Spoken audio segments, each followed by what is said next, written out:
In the last couple of lectures, we've been talking about the phenomena of ambiguity, semantic ambiguity and syntactic ambiguity, and we've shown how these phenomena can give rise to fallacies.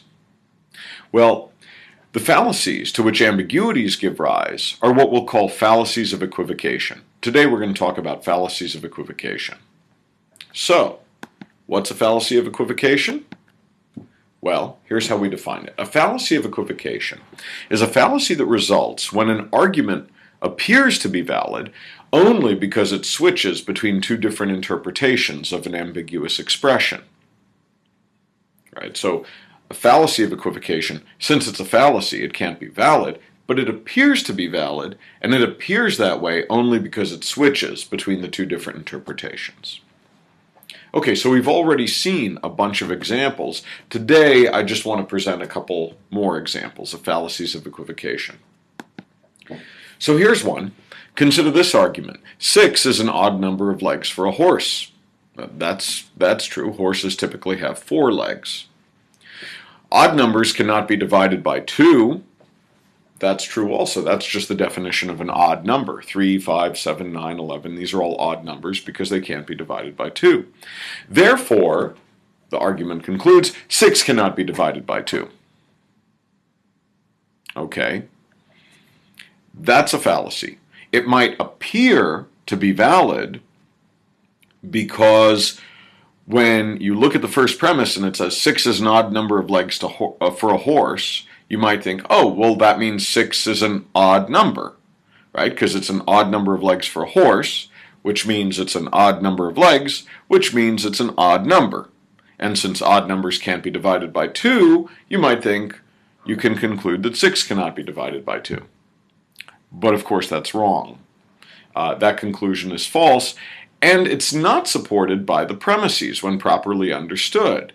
When the first premise says 6 is an odd number of legs for a horse, that doesn't imply 6 is an odd number. The correct interpretation of odd number as it occurs in the first premise is different from the correct interpretation of odd number as it occurs in the second premise. The phrase odd number can have a couple different interpretations. On one interpretation, it means a number that's not divisible by 2. On the other interpretation, it means an unusual number. This argument appears to be valid only because it switches between those two interpretations from premise 1 to premise 2. 6 is an unusual number of legs for a horse, and of course, odd numbers, numbers that are not divisible by 2, of course by definition can't be divided by 2, but it doesn't follow that 6 can't be divided by 2. 6 is an odd number in the first sense of being an unusual number of legs for a horse, but it's not an odd number in the second sense. It's not an odd number in the sense of a number that's not divisible by 2. So that's an example of a fallacy of equivocation. Here's another example. Man is the only rational animal. I believe it was Aristotle who said the ancient Greek equivalent of that. No woman is a man. That seems true. Therefore, no woman is a rational animal. Okay, now, superficially, it might look like that argument is valid. But in fact, that's a fallacy. That's not a valid argument. Why? Well, because the expression man can be given two different interpretations, and this argument switches between those two different interpretations. Right? So, on one interpretation of man, it just means an adult male human. And on that interpretation, it's true that no woman is a man. Premise 2 is true when the word man is understood that way, is given that interpretation as just adult male human. But sometimes the word man is used more generally to mean human being.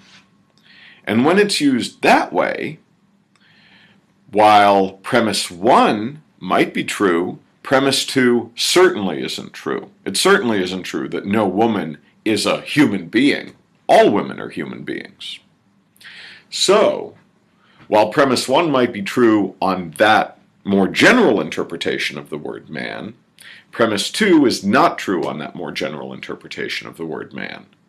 So the reason this argument is a fallacy is because there's no single interpretation of the word man on which premise 1 and premise 2 could possibly both be true. Right? There are two interpretations of the word man. On one of those interpretations, premise 1 might be true. On the other of those interpretations, premise 2 is true, but there's no interpretation on which both premise 1 and premise 2 could possibly be true. And by the way, I should mention, for those who use the word man to mean something very general like human being, that they would then have to feel comfortable saying things like, man nurses his young for up to 2 years, or man gestates his fetuses for 9 months. I wonder. Anyhow, so those are examples of some fallacies of equivocation. Next week, we'll be talking about very different sorts of fallacies, fallacies of relevance. See you next week.